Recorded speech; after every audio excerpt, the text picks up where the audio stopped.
Hi friends, good morning. I am Niladri, and as promised in the last session, today we are going to discuss about the PRACH multiplexing with PUCCH and PUSCH. Plus we'll see the uplink synchronization procedure and the format and the cell range of different PRACH. So to start with, we'll see how the PRACH is multiplexed along with PUCCH and PUSCH. So these two are PUCCH. First, let's understand this figure. This side is the frequency or the total. This one is the total uplink bandwidth. This side is the frequency and this side is the time. This is the reserved PRACH time and frequency resources, and this one is the repetition. So this is the PRACH slot period. This side is, as I told, 6 resource block or 1.08 megahertz bandwidth in the frequency domain, and the time is 1 millisecond. So in the total uplink bandwidth, we have allocated PUCCH here and PUCCH here, these two areas. This total is reserved for PUSCH or the physical uplink shared channel. Among those resources, we have reserved PRACH here and here. So that is how PRACH is multiplexed along with PUCCH and PUSCH in the bandwidth or the frequency and time read. So this is just an example to understand how in the total spectrum or bandwidth available to us and how we have allocated PRACH resources. And this one is fixed, 1.08 megahertz or 18 kilohertz into 6 resource block in the frequency domain and 1 millisecond in the time domain. These are reserved resources for PRACH. So logically there shouldn't be any interference because we are having different resource, and we have, as you can see, uplink PRACH is orthogonal with the data in PUCCH and PUSCH. That means these are all reserved resources for this particular time and frequency inside that read or the total spectrum. So these are reserved resources for PUCCH, PUSCH and PRACH. That is why logically there shouldn't be any interference between the uplink channels who are transmitted along with PRACH, physical random access channel. Now let's understand how the uplink synchronization is achieved. Consider this one is other user and this one is other user. This section is the PRACH transmission timing, that is 1 millisecond. We have divided this into 3 parts. One is the cyclic prefix, one is the preamble, original preamble transmission, and one is the guard timing.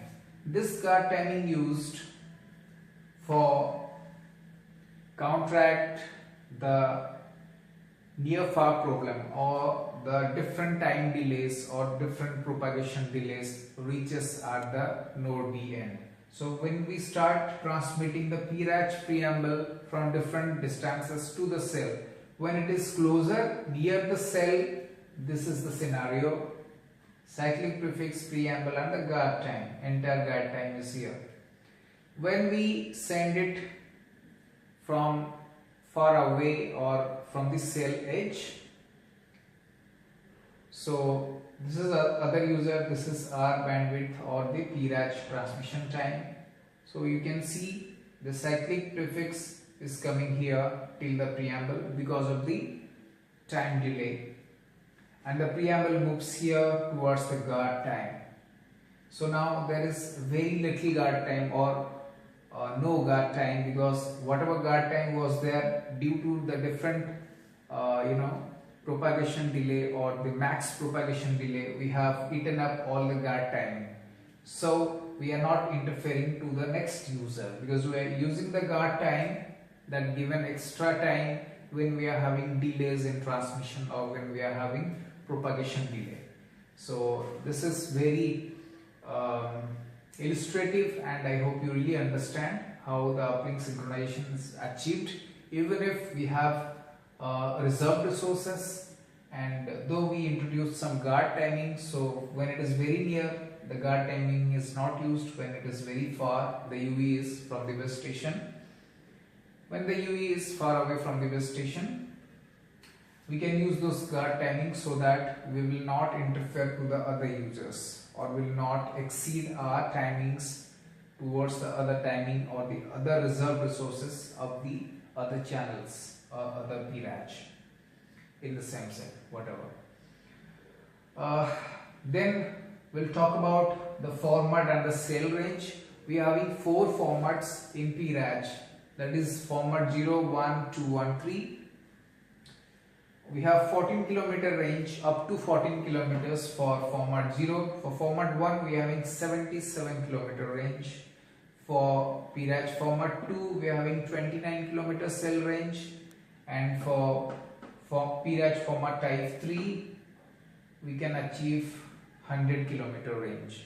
So that is all about today's topic. I hope you really enjoyed and understood each of them, like this figure, how the PRACH is multiplexed along with other uplink channels and how the resources are reserved inside the spectrum.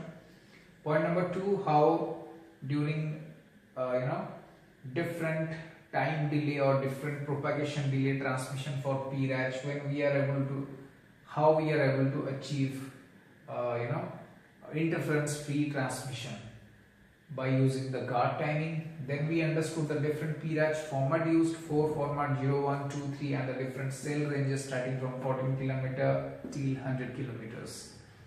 So I think you really enjoyed today's session. In the next session we are going to talk about format timings, like each of this format, what is the timing of cyclic prefix, preamble length, and